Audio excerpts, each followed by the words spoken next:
it is a segue into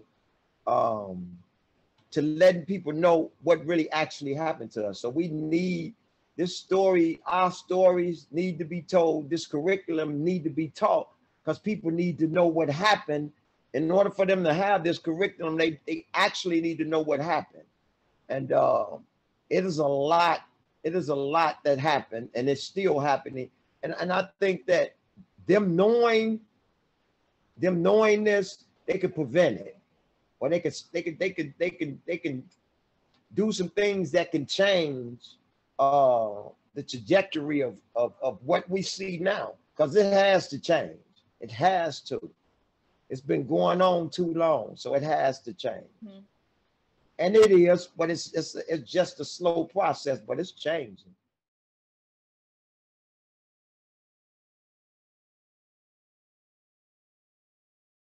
The Speakers Bureau has helped me a great deal. And the reason why it has helped me, it has allowed me to understand my audience when I'm speaking to them. So it's did a great deal for me. So I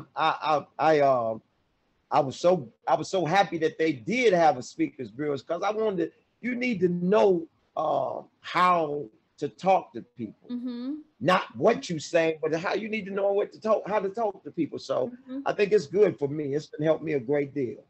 The more that I talk about my story, the easier it gets. In the beginning, it was really, really hard telling my story. It was real hard.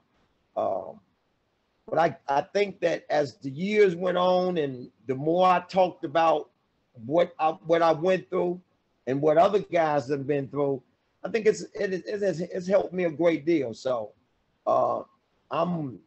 that's why I always say, whenever I get the opportunity to tell my story, I am going to tell it. I don't tell it the same way all the time, because I add other stuff, but the stuff that I add to it is things that done happen. So I'm with it. I'm glad that we have the Speakers Bureau. Yeah, I was so glad that we had it. And it's done a great deal for me. So you get a chance to see who that happened to. I'm not dead. I'm still alive. I'm here. So I can tell you exactly what I went through. And a lot of times people don't even get that opportunity to do that. And so I'm thankful that I have that opportunity to do that.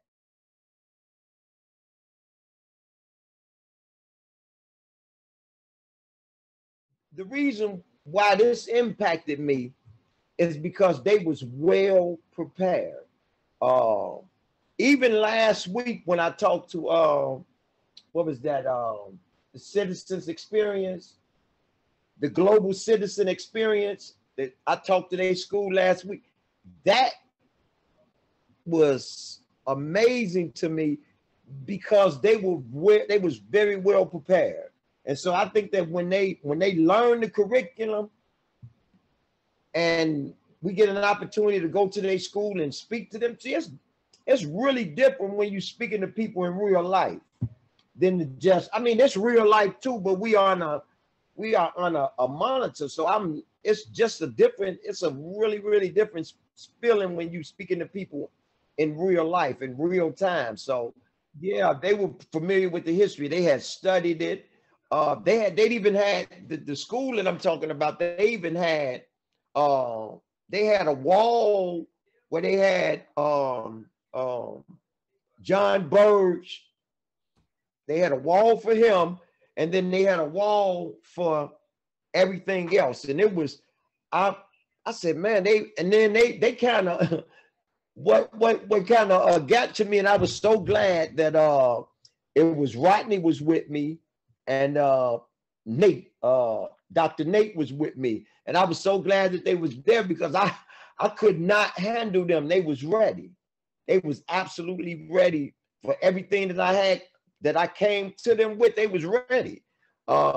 And so that was a great experience. So I think that when they study in this curriculum, gives them an opportunity to learn the history of this city right here.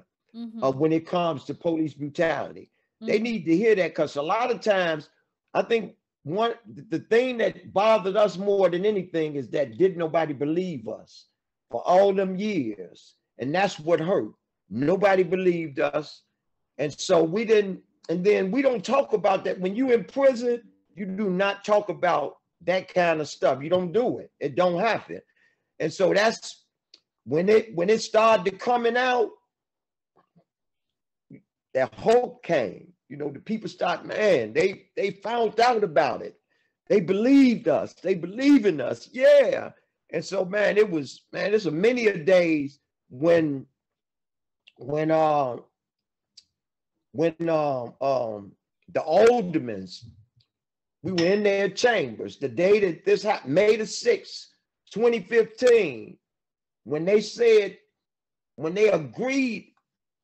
I broke out loud. It was really, really, I didn't even know I was that loud. They had to take me out of the chambers because I had to, I broke out because I didn't believe that it would ever happen. I did not believe that it would ever happen, that they would believe us and find out that this was going on. I didn't think that was going to happen, but it did happen. And it happened May the 6th, 2015. And it was amazing. It was amazing, man. And I still think about that. When I see that date, that thought comes back to my mind, that picture. The people that were around me, that comes back, because it was exhilarating. I was happy. I was sad, happy at the same time. But the reason I was sad is because there was so many people that were still locked up. Mm-hmm. But the reason I was happy is because they believed us. They found out. Now we can move forward, and we can keep moving forward. So.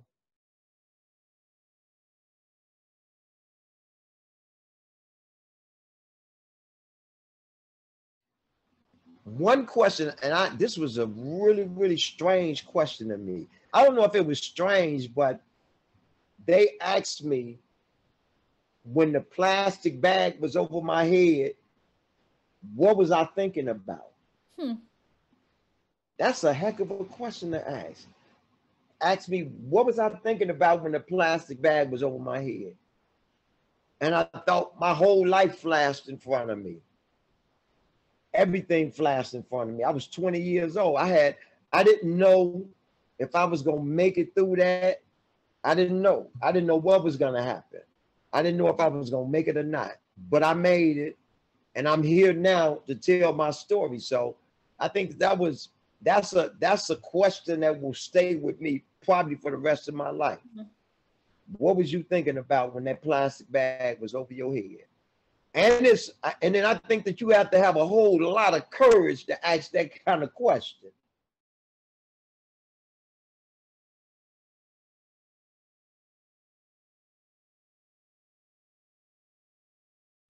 America says we don't torture our citizens. So we didn't have a torture center nowhere in this country. It is the first. That's why it's so important. It's the first. It's the first, and it is something that will never be forgotten. You can never forget this. And if we keep pounding, see the memorial will live forever. And we still here, so we are part of a living memorial. That's why we push so hard for the center. That's why we push so hard for the memorial. We are a living memorial. So I'm just thankful for everybody that has been a part of this fight, that they continue to be a part of this fight, because this is what I'm gonna do for the rest of my life. I will, if I'm with the Chicago Torture Justice Center or not, I am going to do this because I think it's my duty to do what I'm doing.